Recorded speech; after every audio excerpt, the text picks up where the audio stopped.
Welcome to HK learning. OOP interview series में इस video में हम देखेंगे advantages and disadvantages of object oriented programming को।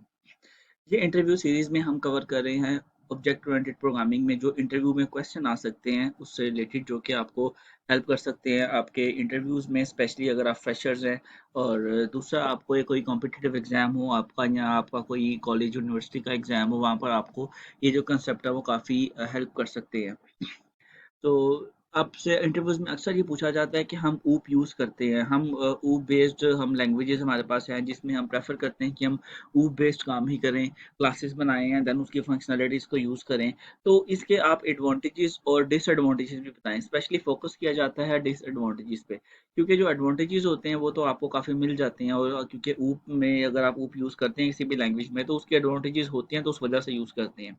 लेकिन डिसएडवांटेज भी पूछे जा सकते हैं, तो जितने आपको आपके लिए ज़रूरी हैं वो मैं आपको इसमें समझाता हूँ कि हम कौन-कौन से एडवांटेजेस या डिसएडवांटेजेस ऊप हमें देता है। तो पहला एडवांटेज जो ऊप ऑब्जेक्ट ओरिएंटेड प्रोग्रामिंग हमें देता है, that is a real world idea can be demonstrated as everything in is OOP treated as an object. हम क्योंकि रियल लाइफ ऑब्जेक्ट्स, जो रियल लाइफ प्रॉब्लम्स होती हैं उन पर काम कर रहे होते हैं। जैसे कि अगर हम कोई बुक मैनेजमेंट सिस्टम बना रहे हैं, या अगर हम कोई लाइब्रेरी मैनेजमेंट सिस्टम बना रहे हैं, तो जो ऊप होती है वो हमें एग्जैक्ट मैपिंग दे देती है कि हम अपनी रियल लाइफ जो प्रॉब्लम है उसको हम ऊप में ऊप की फॉर्म में उसको हम कोड करें। जैसे कि अगर आप कोई लाइब्रेरी मैनेजमेंट सिस्टम बना रहे हैं तो उसमें एक एंटिटी आपकी बुक हो सकती है। तो आप बुक की एक क्लास बनाते हैं और उसको उसको फिर आप उस तरह से ट्रीट करते हैं, उसका ऑब्जेक्ट बनाते हैं, देन उसको यूज़ करते हैं। तो बेसिक थिंग इसके रियल वर्ल्ड आइडिया जो होता है, उस रियल वर्ल्ड आइडिया को आप मैप कर सकते हैं अपनी ऊप में। सेकंड, इसका जो बेनिफिट होता है वो होता है कि फास्टर डेवलपमेंट होती है कोड की, कि आप पैरेलल काम कर सकते हैं, कि classes of parallel instead of sequentially, कि सिक्वेंशियल काम के बजाय पैरेलल डेवलपमेंट कर सकते हैं। इस तरह से आपकी जो कोडिंग स्पीड होती है, आपकी जो डेवलपमेंट स्पीड होती है वो बेहतर होती है। फॉर एग्जांपल, अगर आपने एक प्रोजेक्ट एक टीम में डिवाइड किया और उस टीम में आपके पास 4 पर्सन हैं, 4 डेवलपर्स हैं, तो आप वो कोड डिवाइड डिवाइड कर सकते हैं, क्योंकि अगर जब आपकी एंटिटीज अलग होती हैं तो आपकी डेवलपमेंट फास्ट हो जाती है, क्योंकि हर कोई पैरेलल काम कर सकता है। ऊप का जो एक one of the good feature है, that is security. Data security एक ऊप का फीचर है। हमने जब ऊप के पिलर्स देखे थे, एक वीडियो ऊप के पिलर्स भी आपको मिल जाएगी जिसमें हमने डेटा एब्स्ट्रक्शन पे बात की थी। डेटा एब्स्ट्रक्शन ये कंसेप्ट होता है कि आप वो चीज़ें यूज़र को नहीं दिखाते जो यूज़र के लिए नेसेसरी नहीं है, या जो यूज़र को नज़र नहीं आनी चाहिए। तो आप सिर्फ वो चीज़ें यूज़र को दिखाते हैं जो उसके लिए ज़रूरी हैं, बाकियों को आप हाइड कर लेते हैं। इस कंसेप्ट को आप डेटा एब्स्ट्रक्शन बोलते हैं, डेटा हाइडिंग बोलते हैं। इससे ये होता है कि जो आउटसाइड वर्ल्ड होता है, यानी कि जो आपके प्रोग्राम के बाहर की दुनिया होती है, उसमें आपका वो चीज़ें नहीं जाती जो आपकी कोई सिक्योर चीज़ें होती हैं, या जिनको आप बाहर पब्लिक करना भी नहीं चाहते। तो इस तरह से आपको सिक्योरिटी मिल जाती है उन चीज़ों को हाइड करने की जिनको आप बाहर वर्ल्ड को नहीं दिखा सकते।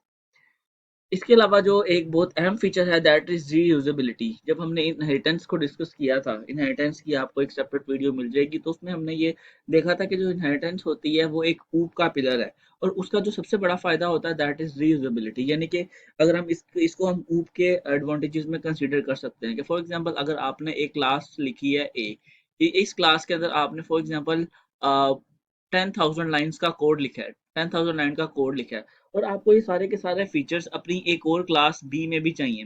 कुछ एडिशनल फीचर्स भी होंगे, लेकिन ए के सारे फीचर्स चाहिए, तो आपको 1000 लाइन्स का कोड दोबारा यहाँ पर ना तो पेस्ट करना पड़ेगा, ना लिखना पड़ेगा। आप जस्ट इसको इनहेरिट कर लेंगे अपनी इस बी क्लास से, और ए की सारी फंक्शनलिटीज जो है वो आपको बी में अवेलेबल हो जाएंगी। इस कंसेप्ट को हम बोलते हैं रीयूजेबिलिटी, कि आपने पहले लिखे हुए कोड को रीयूज कर लिया। तो ये आपको कुछ एडवांटेजेस, ये एक आपका काफी अहम एडवांटेज है ऊप का। इसके अलावा कुछ और भी एडवांटेजेस हो सकती हैं, लेकिन अगर आप इस इन एडवांटेजेस को आप उनको बता देते हैं इंटरव्यूअर को, तो वो सेटिस्फाई हो जाते हैं कि पर्सन को, कैंडिडेट को आइडिया है कि ऊप किस लिए यूज होती है, इसके इसके एडवांटेजेस क्या है। उसके बाद कुछ बात कर लेते हैं डिसएडवांटेजेस की, कि अगर हम ऊप यूज करते हैं तो ऊप यूज करने से हमें क्या क्या उसके डीमेरिट्स हैं या डिसएडवांटेजेस हैं, या क्या क्या किसकी लिमिटेशंस हो सकती हैं। तो पहला तो ये है कि जब आप कोई प्रोग्राम डिजाइन करते हैं ऊप में, तो वो प्रोग्राम डिजाइन करना ऊप में ट्रिकी होता है। वाई? क्यों ऊप में प्रोग्राम डिजाइन करना ट्रिकी होता है? क्योंकि अगर आपको ऊप के ठीक कंसेप्ट नहीं है और आपने उस पर ऊप को इम्प्लीमेंट किया है, तो हो सकता है कि आपका प्रोग्राम आपसे हैंडल ना हो और आपको ठीक तरह से आउटपुट ना दे, या वो आपका टाइम बहुत ज़्यादा ले। क्योंकि ऊप में को हैंडल करना ट्रिकी इसलिए है क्योंकि इसमें रिलेशनशिप्स बनती हैं क्लासेस की, फिर उनकी यूजेबिलिटी होती है। तो अगर तो आपको ऊप का आइडिया है कि मैंने किन किन क्लासेस को क्रिएट करना है, किन क्लासेस को इनहेरिट करवाना है, किन क्लासेस को मैंने एब्स्ट्रैक्ट बनाना है, तब आप ऊप यूज़ कर सकते हैं। तब आप ऊप के लिए आपके लिए बेनिफिशियल है। लेकिन अगर आपको ये आइडिया नहीं है अच्छी तरह से कि किन किन क्लासेस को बनाना चाहिए या किन किन क्लासेस को दूसरी क्लासेस से इनहेरिट करना चाहिए, तो फिर वो आपको फ़ायदा नहीं बल्कि उल्टा नुकसान देती है। और ये जो चीज़ होती है ये हर टाइप के प्रॉब्लम के लिए सूटेबल भी नहीं होती। तो पहला तो ये पॉइंट था कि अगर आपको अंडरस्टैंडिंग नहीं है ठीक कूप की, तो फिर वो आपको फ़ायदा नहीं उल्टा नुकसान देती है। सेकंड, इसका डिसएडवांटेज ये है कि आपके प्रोग्राम का जो साइज़ होता है वो बिगर हो जाता है with those developed in the procedural approach. कि अगर कोई आप प्रोसीजरल अप्रोच में काम करते हैं, फंक्शंस बना के काम करते हैं, तो और उसके उसकी जगह पे आप ऊप यूज़ कर लेते हैं, तो और नॉर्मली प्रोग्राम का साइज़ बड़ा हो जाता है। अब प्रोग्राम के साइज़ से रिलेटेड एक चीज़ है प्रोग्राम का execution time, that is very important for the developer. कि आपके प्रोग्राम का execution time must be minimal, minimum होना चाहिए कि मिनिमल टाइम में आपका वो आंसर आना चाहिए। तो अगर आपके प्रोग्राम साइज़ में लार्ज हो रही हैं, तो इट माइट बी पॉसिबल कि वो एग्जीक्यूशन टाइम भी आपका ज़्यादा नहीं, क्योंकि अगर आपने काफ़ी कम्प्लेक्स टाइप की रिलेशनशिप्स की हुई हैं क्लासेस की, और उनको आपको सही आइडिया भी नहीं है कि इन क्लासेस को ठीक इस तरह से आपने इम्प्लीमेंट किया भी है कि नहीं किया। तो अगर आपने क्लासेस को ठीक ठीक तरह से इम्प्लीमेंट नहीं किया, और एक तो उनका साइज़ बड़ा है, दूसरा आपने उनको इम्प्लीमेंट ठीक नहीं किया, तो फिर आपका एग्जीक्यूशन टाइम काफ़ी ज़्यादा हो जाता है, जो कि एक ठीक चीज़ नहीं है। तो ये कुछ चीज़ें हैं जो कि आपको ऊप की लिमिटेशंस भी आप कह सकते हैं या डिसएडवांटेजेस भी आप कह सकते हैं।